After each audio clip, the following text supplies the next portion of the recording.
રાજ્યમાં ચૂંટણીનો જંગ બરાબરનો જામે છે ને ત્યારે આજે આપણે વાત કરવાના છીએ રાત્રિ પ્રચારના રંગની। અમારા સંવાદદાતા રાત્રિના સમયે અલગ અલગ કાર્યાલયોએ પહોંચ્યા અને જાણવાનો પ્રયાસ કર્યો કે કોના કાર્યાલયે કાગડા ઉડી રહ્યા છે અને કોના કાર્યાલયો ધમધમી રહ્યા છે।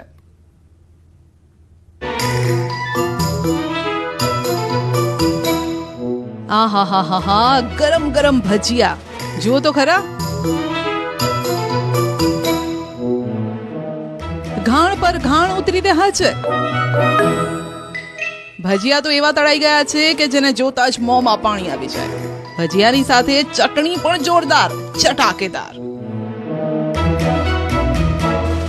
તો આ તરફ તો ફૂલ ડીશ છે, લાડુ, દાળ ભાત, શાક, પાપડ ને પૂરી।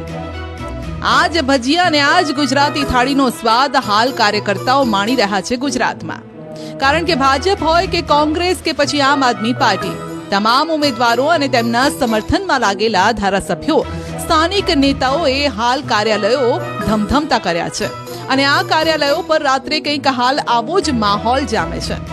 ગુજરાતી થાળી અને ભજીયા ઉપરાંત ગાંઠિયા અને ચા પાણી તો ચાલુ જ હોય છે, એટલે કે હાલ કાર્યાલયોમાં તો ફૂલ ફેસિલિટી છે। નાસ્તા પાણી સાથે અહીં આરામની પણ વ્યવસ્થા, એટલે જ કેટલાય કાર્યકર્તાઓ માટે તો હાલ કાર્યાલય જ બીજું ઘર બની ગયું છે। જો કે અહીં માત્ર નાસ્તા પાણી અને આરામ જ નથી થતા, અહીંથી તો ઘડાય છે રણનીતિ। એ રણનીતિ જે પક્ષને જીત સુધી લઈ જાય અને એ કાર્યકર્તા પાર્ટીનો પાયાનો માણસ કહેવાય છે। તો માત્ર ભાજપ જ નહીં, ઇન્ડિયા ગઠબંધનના કાર્યાલય પર પણ કાર્યકર્તાઓની ભીડ જામી।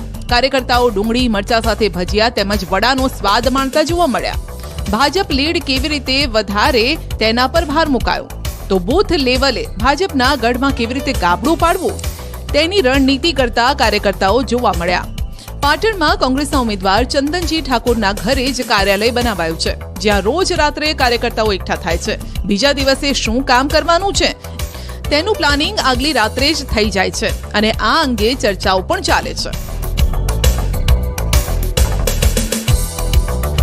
સાથે જ ચાની ચુસ્કી સાથે મતદારોને પોતાની તરફ આકર્ષવાની રણનીતિ પણ ઘડાય છે। સતલાસણાથી માંડીને સાતલપુર સુધીનો લાંબો વિસ્તાર છે। સ્વાભાવિક છે કે આ દરેક જગ્યાએ અને દરેક ગામમાં અને દરેક ઘેર ઉમેદવાર પોતે ન પહોંચી શકે, ત્યારે અમારા કાર્યકરોની અમારી આખી એક ટીમ વર્ક છે। અમારા મિત્રોની એક ફરજ બને છે કે જ્યાં ઉમેદવાર ન પહોંચી શકે ત્યાં અમે ત્યાં પહોંચીએ છીએ। ત્યાં અમારા કોંગ્રેસની જે 5 ગેરંટીઓ છે તે સમજાવીએ છીએ। ભાઈ, ભાજપ ખાટલા બેઠકો કરી રહી છે તો કોંગ્રેસ કેમ પાછળ રહે? કોંગ્રેસના કાર્યકર્તાઓ પણ ગામડે ગામડે જઈને ચંદનજી ઠાકોરને જંગી જીત અપાવવા માટે અપીલ કરી રહ્યા છે। પરિવાર જોડે મળી અને કાર્યક્રમ બનાવવા માટેના એક પ્રયાસો ચાલી રહ્યા છે અને ગામડામાં પણ દિવસે થોડો ગરમીનો દિવસ હોય તો રાત્રે પણ અમે અવારનવાર ગામડામાં જઈ અને લોકો જોડે બેસીને ખાટલા બેઠક જો કરી, માળાવેલા ખાટલા બેઠક કરી અને લોકો જોડે એમને સમજાવીએ છીએ કે આપણે કેવી રીતે મથકે આપણા મતદાન લઈ જાઓ એ માટેના પ્રયત્નો કરી રહ્યા છે। અને લગભગ અમારો ઉમેદવાર ચંદનજી ઠાકોર છે ને, એમના માટે એક પ્રભુ જેવો માણસ છે કે એમના માટે પણ લોકોની ખૂબ જ એક તાલાવેલી છે કે આવા ઉમેદવારને આપણે જીતાડીએ તો ખૂબ અમારા વિસ્તારના કોઈ પ્રશ્ન છે એ પ્રશ્ન બિલકુલ મતદારો સાથે પહોંચીને મતદાન મથક ઉપર લઈ જવાની વાત છે। દિવસ દરમિયાન ક્યાંક ઉમેદવાર તો પોતાનો પ્રચાર કરે છે, ઘણા એવા વિસ્તારમાં ઉમેદવાર ના પહોંચી શકે, તે બાબતે કેવી રણનીતિ ઘડો છો અને અત્યારે કઈ રીતે પ્લાન કરી રહ્યા છો? ઉમેદવાર ના પહોંચી શકે એના માટે જ અહીંયા રાત્રિમાં બધા મિત્રો, ઇન્ડિયા ગઠબંધનના મિત્રો ભેગા થઈને પ્લાનિંગ કરીએ છીએ। દિવસ દરમિયાન જે વિસ્તારમાં અમારા ઇન્ડિયા ગઠબંધનના ઉમેદવાર શ્રી ચંદનજી ઠાકોર જ્યાં પહોંચી નથી શકતા, ત્યાં અમે ટીમ બનાવીને એ વિસ્તારોમાં પ્રચાર કરીએ છીએ।